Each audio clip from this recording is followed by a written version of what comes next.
Okay. So why don't we call the order to meeting? We're calling to order the meeting of the Reinvestment Zone number 16, City of Houston. I'm Steve Lerner, the chair of the Reinvestment Zone. Lauren Morales has joined the conference.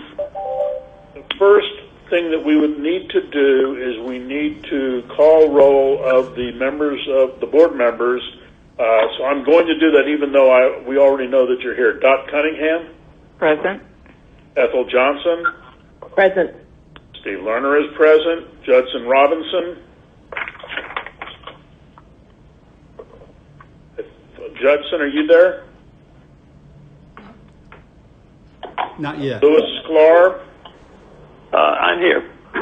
Okay, Louis. Lisa Simon? Present. Mary Carmen Temez? Present. Okay, so is that a quorum? Yes. Yes, it is. Five. We have a quorum. Are there any other board members that I missed who are on the call? If so, please speak up now. You might ask, Okay. Mr. Chairman, could you just ask for Kendall and Robert Clay if they're on? I don't believe they are. Kendall may be calling in. Okay, Robert Clay, are you on? Kendall Miller, are you on? And Judson may be calling in? Okay. Yes. The next thing I would like to do, because we have to identify all the folks who are on this call, is ask for the staff members to identify themselves, please. Uptown staff. Nat has joined the conference. Nat, beginning with Nat, would you just announce yourself, please? Hi, this is Nat. I'm Kendall. Has joined the conference. Oh, Kendall, that's good. Andrew? Andrew Jared is on the call. In the office? Bob Ethington. Betsy Kirkgard. Shannon Daniels. Amy? Amy Escalante, present. And John Breeding. Anyone else on staff? Stephen was present as well. Okay, terrific. Now we need to know, not necessarily those members of the public who wish to speak, but I would ask that anybody else who has not so far been identified, please speak up and give us your name. I know I heard a couple of names out there, so if you would please let us know who's on the call as a member of the public. This is Jessica Hollebeck with Allen Boone Humphreys Robinson. Thank you, Jessica. This is Lauren Morales with RBC Capital Markets. Okay. This is Margaret Dunlap with Metro. Okay. Carmel Emanuel, ABHR. Right. Is there anybody else?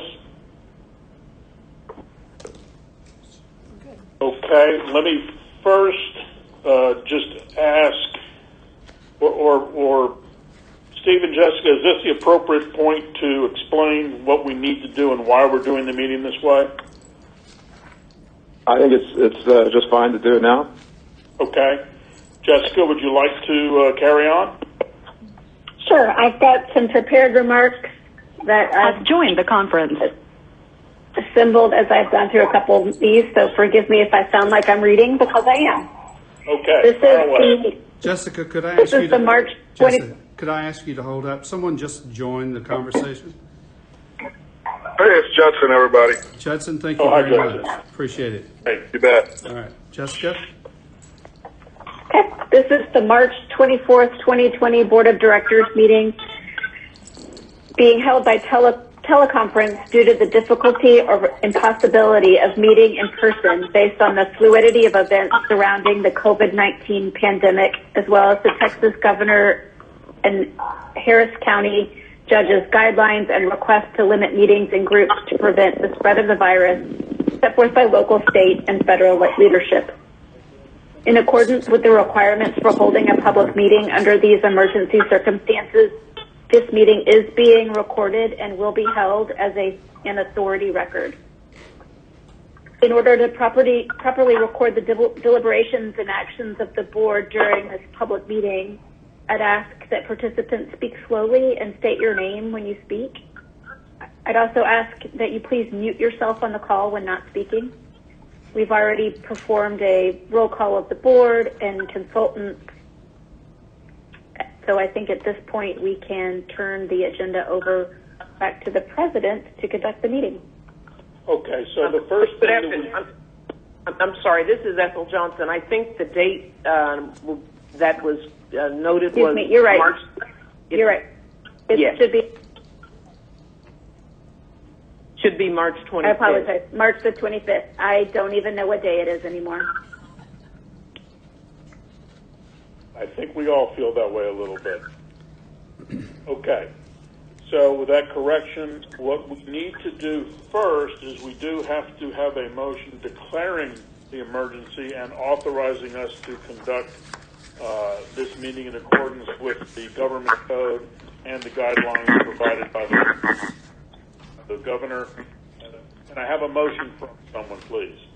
I make a motion. Second? Kendall Miller, second. All in favor? Aye. Aye. All opposed? The motion passes. Okay, we've got a couple of orders of business. The first one is to see if there are any members of the public who would like to speak. If so, please identify yourself. Okay, it appears that no one from the public wishes to speak, so we will go on to the next item, which is approval of the minutes from the January 22nd, 2020 meeting. I'd like a motion to approve the minutes. Mary Carmen Tamez. Di Cunningham, second. May I, on the agenda it says 2019, so we're going to correct that, right? I'm sorry, what? It says minutes of January 22nd, 2019, but you meant it was 2020. I said 2020, I believe. No, you did. I'm reading the packet. It's probably not important, is what you said. Well, that's a very interesting point. The copy I'm reading says 22nd. I mean, excuse me, the 20th. What I'm looking at says 2020, but in any case, thank you for pointing that out. We'll make sure it's right. So we had a motion and a second. All in favor? Aye. Any opposed? The motion passes. Okay, we will now suspend reinvestment zone number 16. We will call to order Uptown Development Authority meeting. We're going to go through the same exact process because this is a different meeting. So I'm going to call roll. First of all, the board members. Dot Cunningham. Present. Ethel Johnson. Present. Steve Lerner is present. Kendall Miller. Present. Judson Robinson. Present. Louis Sklar. Present. Simon. Present. Mary Carmen Tamez. Present. And I'll ask Robert Clay. I don't think is present. Robert Clay. Okay. We will do the same thing now for the Uptown staff. If you'll please identify yourselves, I guess starting Nat. Present. I'm not going to read them all. I don't remember everybody. So, Andrew? you guys are really testing me. This is Andrew Jerry's present. Okay. Amy? Present. Bob Ethington, present. Betsy Kirkgard, present. Shannon Daniels, present. Stephen? Stephen Wood, present. John Breeding, present. All right. We didn't lose anybody. And again, now members of the public. Jessica, you want to start? Sorry, I have to remember to take myself off of mute. Again, this is the March 25th, 2020 Board of Directors. I'm sorry. First, we need to just have all the public members, other than board and staff, identify themselves first. That's what I wanted you to do, just to say Jessica, etc. Oh, I'm sorry, Jessica Hollabeck, Alan Boone Humphreys Robinson. Okay. This is Lauren Morales with RBC Capital Markets. Ed? Margaret Dunlap with Metropolitan Transit Authority, Metro. Ed? Cornell? Cornell Emanuel, ABHR. Okay. I think that was it. So now, Jessica, you're on. Okay, this is the March 25th, 2020 Board of Directors meeting being held by telephone conference due to the difficulty or impossibility of meeting in person based on the fluidity of events surrounding the COVID-19 pandemic, as well as the Texas governor and Harris County guidelines and requests to limit meetings in groups to prevent the spread of the virus as set forth by local, state, and federal leadership. In accordance with the requirements for holding a public meeting under these emergency circumstances, this meeting is being recorded and will be held as a TIRZ record. In order to properly record deliberations and actions of the board during this public meeting, we'll ask that all participants speak slowly and state your name each time you speak, and please mute yourself on the call when not speaking. Okay, thank you very much, Jessica. So the first order of business here is we need a motion declaring an emergency and authorizing the conduct of board meetings in accordance with the government code and the guidelines provided by the governor. Do we have a motion? Kendall Miller, I've always wanted to declare an emergency. Okay, second? Lisa Simon, Kendall Miller, you are an emergency. That's exactly what I was just going to say. Dang, y'all beat me to it. All in favor? Aye. Aye. Any opposed? The motion carries. First order of business is to see if there are any comments or questions from the public. If there are, please identify yourself before speaking. Doesn't appear that there are, therefore we'll go to the next order of business, which is approval of the minutes of the January 22nd, 2020 meeting. I'd like a motion to approve the minutes. Lisa Simon, I make a motion to approve those minutes. Thank you. Second? Judson Robinson, second. Thank you. All in favor? Aye. Aye. Any opposed? Motion carries. All right, the next order of business we're going to turn over to, this is dealing with approval of invoices, and we're going to turn it over to Shannon Daniels. Shannon, please. Okay, thank you. What you have before you on page 6 is a summary of the invoices that we are requesting approval for payment for the months of January and February. We did not have a February meeting, so this does represent 2 months of costs or invoices. This one page, the top section are reimbursements to the district for administrative and project. I'm sorry, I'm not hearing anything. Hold on a second. Hold on a second. Okay. Shannon, are you on? Yes, sir. I'm sorry. We had a little technical difficulty. So page 6. You mean you had it muted? Oh, thank you. You're so smart. Only because I've done it myself way too many times. That's exactly what happened. Okay, so No problem. Page 6, we have the summary of invoices for your approval. Again, it does represent 2 months. We did not have a February meeting. This first section are reimbursements to the Harris County Improvement Districts for administrative and project management, as well as miscellaneous reimbursements for the ATIS system to the tune of $197,000 and some change. We're also requesting to the district $178,000 and change for professional services associated with the Post Oak Boulevard project and the Transit Center project. Again, this is 2 months of consultants and engineers who are helping us wind down those two UDA projects. And then lastly, the section here are those UDA contracts. For 2 months, we're requesting approval to the tune of just over $1.1 million for 2 months of services, primarily with design on the land bridge and some other auxiliary kind of services, but again, primarily it's for the work on the land bridge. All the invoices total $1,499,375.35. In addition to those professional services, we are also bringing to your attention our contract payments, just over $3.8 million.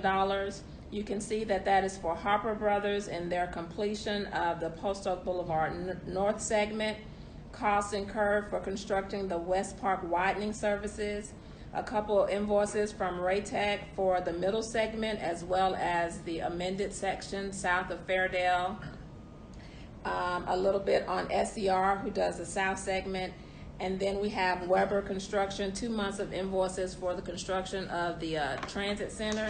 And then lastly, the final payment to Memorial Park Conservancy for our commitment to ecological restoration.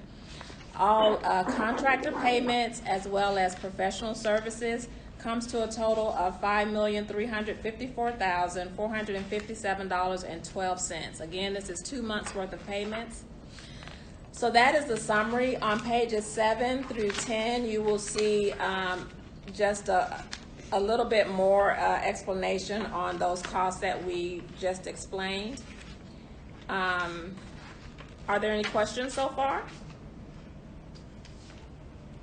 Continue. No, ma'am. Okay. Well, is it at this point that we request approval of those? Because I'm done. Do you want to state anything on MDE? Oh, yeah, I can do that. So those are the invoices submitted for your approval. The next section would be the MWDBE and SBE expenditure report, pages 11 through, I guess that would be 17.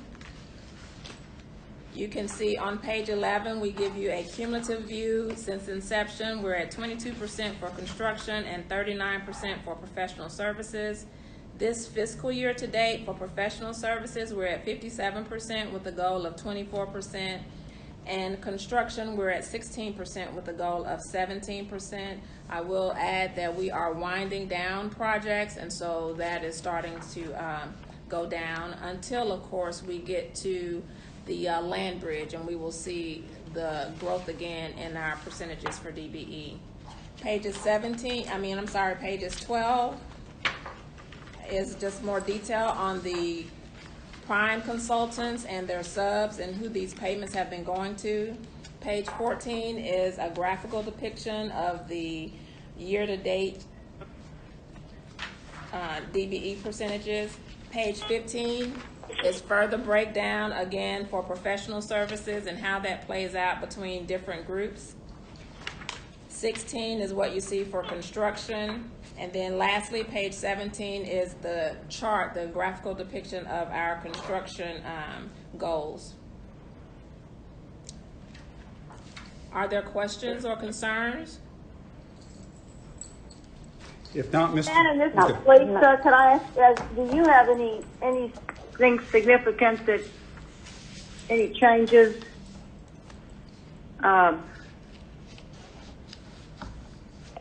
Anything that you want to point out? In terms, no, ma'am. I think, again, the only thing is this is 2 months worth of invoices, but other than that, everything is in line with, what we're expecting. And within the budgets. And within the budgets that the board has approved. Thank you. Mr. Chairman, if we could... Shannon, what did you say we were doing on the construction side in terms of the goal versus the actual?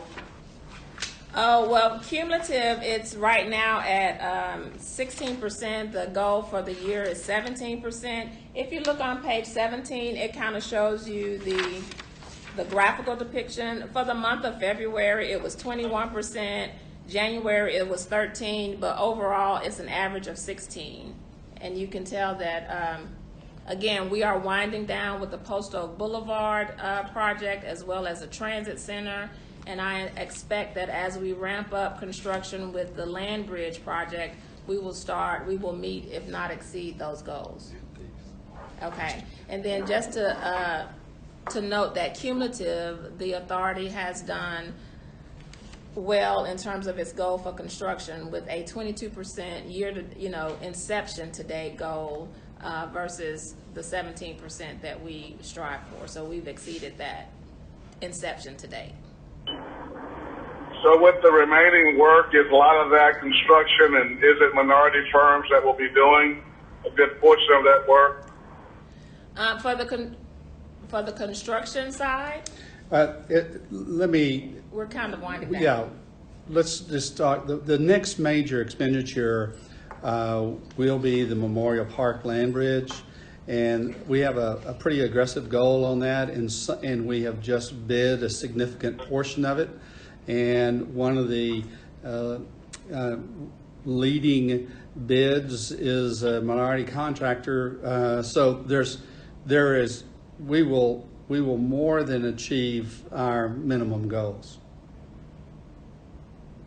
Thank you, John. Okay, Mr. Chairman, Hey, we need we need a motion to approve the payment of the invoices presented by Shannon. Do we have a motion? Dot Cunningham So moved. makes the motion. Judson. Second? I think it was Dot. Was that the seconded? I think Dot moved it and Mr. Robinson seconded it. Perfect. All in favor? Aye. Aye. Any opposed? Okay, the motion passes. John, do we need to do anything with regard to the report, or is that was just for our review purposes? Yeah, I don't think that there's necessarily anything. I would like, if I could take just a moment. Stephen, go ahead. I was just going to say that's what we always do. Yes, it's just for review purposes, and there's no action needed. Right. Okay. If I may take just a moment to give everybody a sort of a status of what's going on here at the office. Mr. Chairman, could I do that? Please. All right. We have been, for the last 2 weeks, giving individuals the option to work from home or to work from the office. And I would say that's probably been at about 50-50. And it varies on a given day as people come to the office as they need to. But we continue to pay bills, take care of those matters, and manage construction. I'm encouraged to say that we continue our construction activities. If you're at the Richmond Post Oak Boulevard intersection, you'll see that we have now our last 2 platforms are under construction for the Richmond station. The concrete is down, the steel work is up, and they are today installing the cladding on the steel columns, and the same crew that will be installing the glass for the shelter itself. Work on the Transit Center is nearing completion. It is essentially complete, and but we are doing final punch list. We have walked through that with Metro. The major activity we have going on right now, other than the completion of the stations at Richmond, is that Metro is installing their electronic fare collection systems, cameras, conduit. As of this moment, Metro is interconnected to their overall system from our transit center, and by the end of the week, all the stations and platforms along Post Oak Boulevard will be connected by fiber optics into their system. TxDOT continues to work.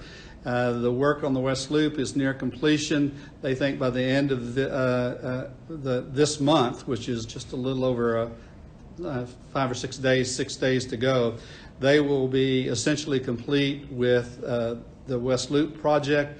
As any of you drive through that intersection, you can see that work drawing to conclusion. Our partners at Metro continue on their work north of Memorial all the way up to Old Katy Road. And they plan to have the dedicated bus lanes in that area constructed within the next 30 days.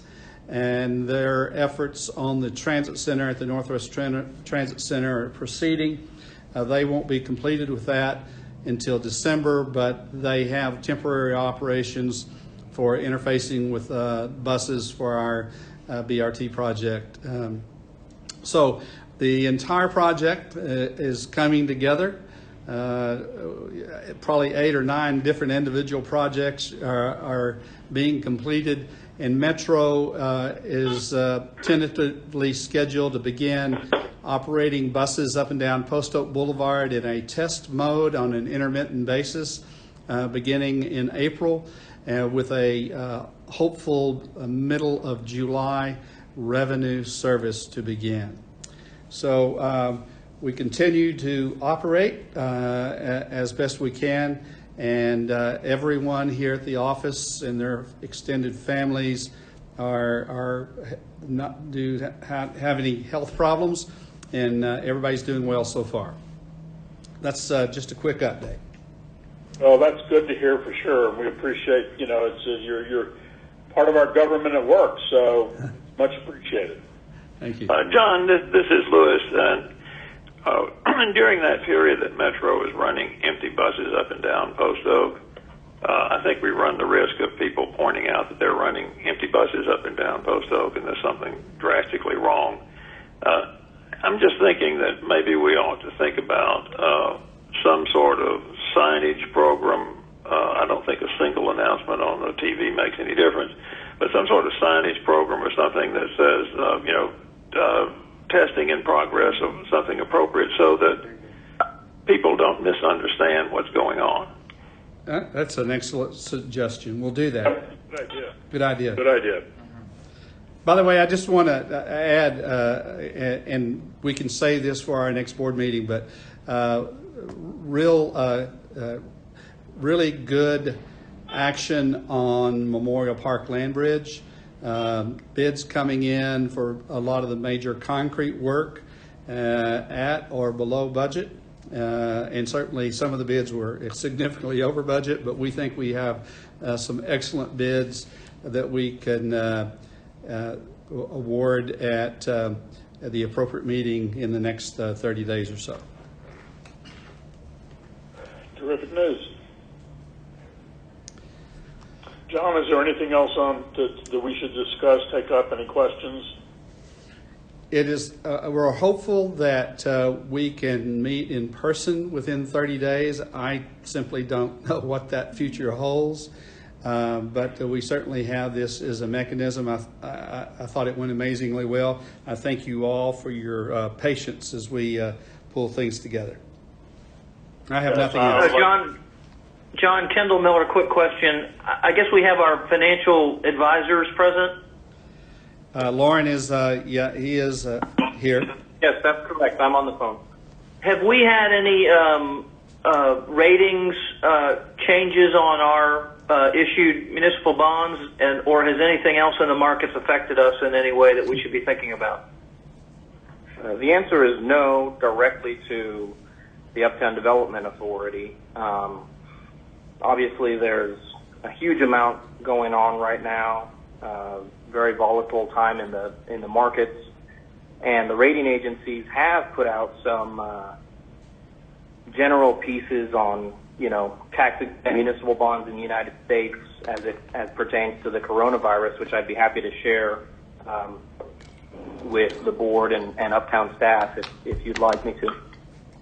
Is it something you could do in summary at the moment? Or is it something we need to send out to them? Yeah, there's nothing really concrete. In summary, they're reviewing stat. At this point, you probably are aware, sales tax receipts for a lot of cities and sales tax projections for a lot of cities are a lot lower than they were. And so bonds that cities and other municipalities have issued that are secured by sales taxes are under particular review, and potentially could be downgraded. Property tax, as we knew before, always was the stronger credit, and so that is less of a concern to the rating agencies at this time. Okay, thanks. Kendall, I could add, not directly about that, but one of the other issues that we're facing is that given and by the way, the next time I gripe about traffic, will somebody just hit me? But I can't wait till I have to sit through a couple of cycles at Westheimer and Post Oak. but we have actually stepped up our police presence. We've had an increase in petty thefts, and so we are. We've instructed our officers to be on the street and to try to keep as much visibility as possible while we're checking on things. So that's just a little thing that's sort of emerged in the last few days as we've received some concerns expressed for some of the property owners in the area.